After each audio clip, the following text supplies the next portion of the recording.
Disclaimer: this channel does not promote any violent, harmful, or illegal activity. All contents provided by the channel are meant for educational purpose only.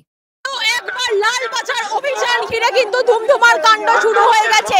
আমরা ঠিক দাঁড়িয়ে আছি লালবাজারের সামনে। বিবি Ganguly street থেকে লালবাজারের দূরত্ব ঠিক 200 metre হবে। তার আগেই দেখতে পাচ্ছেন এই নীল কালারের ব্যারিকেড ফেলে দেওয়া হয়েছে এবং ব্যারিকেডের ওইদিকে কিন্তু সারি সারি কলকাতা পুলিশ সহ ওয়েস্ট বেঙ্গল পুলিশ এই ব্যারিকেড পাহারা দেওয়ার জন্য এখনো পর্যন্ত দাঁড়িয়ে আছে।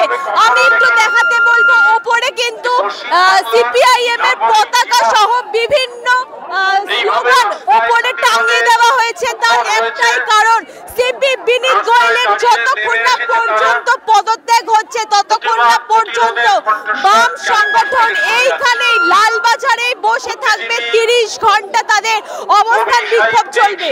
দেখুন, আমরা সবসময় বলি গড়ে তোলো ব্যারিকেড, আমাদের একটা স্লোগান আছে, কিন্তু পুলিশ যেভাবে ব্যারিকেড করছে, সাধারণ খেটে খাওয়া মানুষ, ছাত্র, যুব, মহিলা, শ্রমিক, কর্মচারী যে যেখানে এই আর্যিকরের ঘটনার প্রতিবাদে আন্দোলন করছে, মিছিল করছে, সেখানেই তারা ব্যারিকেড করছে। 9 ফুট হাইটের ব্যারিকেড। আমার জীবনে এই প্রথম এত বড়, এত উঁচু হাইট এইরকম ব্যারিকেড দেখলাম। এই জিনিস চলছে। জানি না পুলিশের কি ভয়, জানি না শাসকের কি ভয়। আমার যা মনে হয় মুখ্যমন্ত্রীর ঘনিষ্ঠ আত্মীয় সন্দীপ ঘোষ, সেই জন্যই বোধ হয় উনি ধামাকা বলার চেষ্টা করছে। বিনীত গোয়েল, অত ছোট জগন্নাথ, ওদেরকে এখন তো পুলিশকে যা বলবে তাই করবে এবং সেইভাবেই চলছে। আপনারা আরো ভালো জানেন যে কোথা থেকে কি হচ্ছে। বিনীত গোয়েল যদি সত্যি সত্যি মানুষ হতেন, আমি জানি না ওনার বাড়িতে মা, বোন, মেয়েরা আছে কিনা। যদি থেকে থাকে তাহলে আমার মনে হয় ওনার নিজে দাঁড়িয়ে থেকে প্রেস বিজ্ঞপ্তি দেওয়া উচিত এর প্রতিবাদে, এর বিরুদ্ধে। সেটা করছেন না। আর ওই দিন উনি করলেন কি, ওই জায়গায় সমস্ত এভিডেন্স উঠে দেওয়ার জন্য ভেঙে দিচ্ছে, জল দিয়ে ধুয়ে দিচ্ছে। উনি কিন্তু কোনো কিছু বললেন না, উনি আটকালেন না, উনি নাও করলেন না। ধরুন, এই নাটক উনি অনেকদিন ধরেই করছেন। আগে করুন, করে তারপরে বলুন যে আমি পদত্যাগ করেছি। নাটক বন্ধ করতে হবে। নাটক ছেড়ে আসল যেটা সেটাই ধরো, নাটক ছেড়ে বিচার করো। স্বাভাবিক, ওরা ভয় পেয়েছে বলেই যেতে দেবে না আমাদেরকে, কিন্তু আমরা এই আন্দোলন থামাচ্ছি না। এর শেষ আমরা দেখে ছাড়বো। এখান থেকে বোঝা যায় যে পুলিশ ভয় পেয়েছে, আর শুধু তাই নয়, প্রশাসন অত্যন্ত ভীত। আর এটা যে শুধু বামপন্থীদের মিছিল তা নয়, এর মধ্যে অনেক সাধারণ মানুষও আছে। তো প্রশাসন সাধারণ মানুষদেরকেও ভয় পেয়েছে। আমরা যতক্ষণ না জাস্টিস পাচ্ছি, আমরা এখান থেকে উঠবো না, নড়বো না। আমরা পুলিশদের ছেড়ে দেবো না, প্রশাসনকে ছেড়ে দেবো না। উনি অন্যান্য সব মিটিং লাইভ স্ট্রিমিংয়ে করতে পারেন, আর ডাক্তারদের সাথে মিটিং উনি লাইভ স্ট্রিমিংয়ে করতে পারেন না। তার মানে পুরোপুরি উনি ভয় পেয়েছেন। উনি ভাবছেন যে মানুষের সামনে ওনার আসল চেহারাটা না চলে আসে। তো ওই জন্যই উনি চাইছেন না যে ডাক্তারদের সাথে লাইভ স্ট্রিমিং হোক।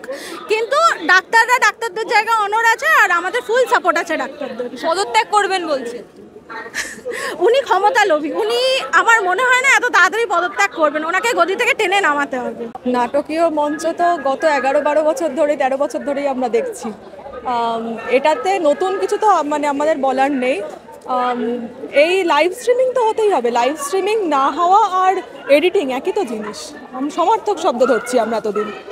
আর আমাদের যে ডাক্তারদের উৎসবে ফিরুন, আমরা উৎসবে ফিরবো অবশ্যই। আমাদের বিচার দিক, আমরা নিশ্চয়ই উৎসবে ফিরবো। আমাদের দিদি বা আমার নিজের বাড়ির যদি কেউ মারা যেত, আমরা কি এই বছর উৎসব করতে পারতাম না।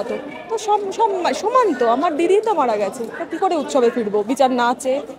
ভয় তো পেয়েছেই, এবং তারা নিশ্চয়ই জড়িত। না হলে কেনই বা তারা কথা বলতে, মানে যদি স্বচ্ছ থাকে তাহলে তো আমাদের কথা বলতে কোনো অসুবিধা থাকার কথা নয়। যদি আমরা স্বচ্ছই থাকি তাহলে আমরা ডিরেক্টলি বলবো এবং যে ধর্ষক, খুনি, তাদের শাস্তি দেব। এটাতে ঢিলেমি হচ্ছে মানেই তো এখানেই তো বোঝা যাচ্ছে যে কিছু গন্ডগোল আছে। কি বলবেন, ওরা ভয় পেয়ে গেছে, সেই জন্য ব্যারিকেড দিচ্ছে সব জায়গায়। এর আগেও আমরা করি, তখনও ব্যারিকেড দিয়েছে, এখনও দিচ্ছে। ভয় পেয়ে গেছে, সেই জন্য ব্যারিকেড দিয়েছে। ভয় তো ভালোরই জন্য, ভয় পাওয়াটা ভালো। কিন্তু আমাদের অভিযান চলছে, আগামী দিনে যেরকম চলছে এখনও চলবে। ওনার সব ভাওতাবাজি কথাবার্তা, ওনার কথাবার্তার কোনো ঠিক নেই, জানেন তো। ওনার কথাবার্তা ঠিক নেই বলে উনি উল্টোপাল্টা বকছেন। উনি কালকে বললেন যে এ করবেন, করতে দিলেন না। ওনার ওইটাই ভাওতাবাজি কথাবার্তা, এর আগেও বলেছে এখনও বলছে। দেখুন একটা বলতে হবে তাই বলে সেটিং করছে, ওনার কথাবার্তার কোনো এ নেই। ও মিথ্যে কথা। পদত্যাগ কি ভাইপোকে বসাবে বলে পদত্যাগ করবে নাকি? ওর পদত্যাগ করার কারণ কি? উনি পদত্যাগ করবেন না, ওসব ভাওতাবাজি কথাবার্তা। বড় বড় গার্ডরেল তো দিয়ে দেওয়া হয়েছে বিবি গাঙ্গুলি স্ট্রিট থেকে ঢুকতেই লালবাজারের সামনে, কিন্তু গার্ডরেল দিয়ে দিলে তো আর মানুষের কণ্ঠস্বরকে আটকানো যায় না। ঠিক সেরকম ভাবে আজ লালবাজারে মানুষের কণ্ঠস্বরকে একেবারেই আটকাতে পারল না এই বড় বড় গার্ডরেল। আমি ওপরে দেখাতে বলবো কাস্তে হাতুড়ি লাল পতাকা, বাম ফ্রন্টের যে প্রতীকী কাস্তে হাতুড়ি যে পতাকা সেগুলো কিন্তু হাওয়ায় উঠছে এবং ঠিক তার পেছনেই সারি সারি কলকাতা পুলিশ দাঁড়িয়ে আছে।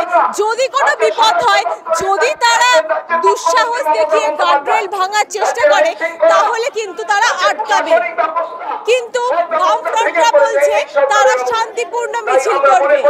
মুখ্যমন্ত্রী পদত্যাগ, শান্তিপূর্ণ মিছিল, সব মিলিয়ে রাজ্য রাজনীতি আজ উত্তাল হয়ে উঠেছে।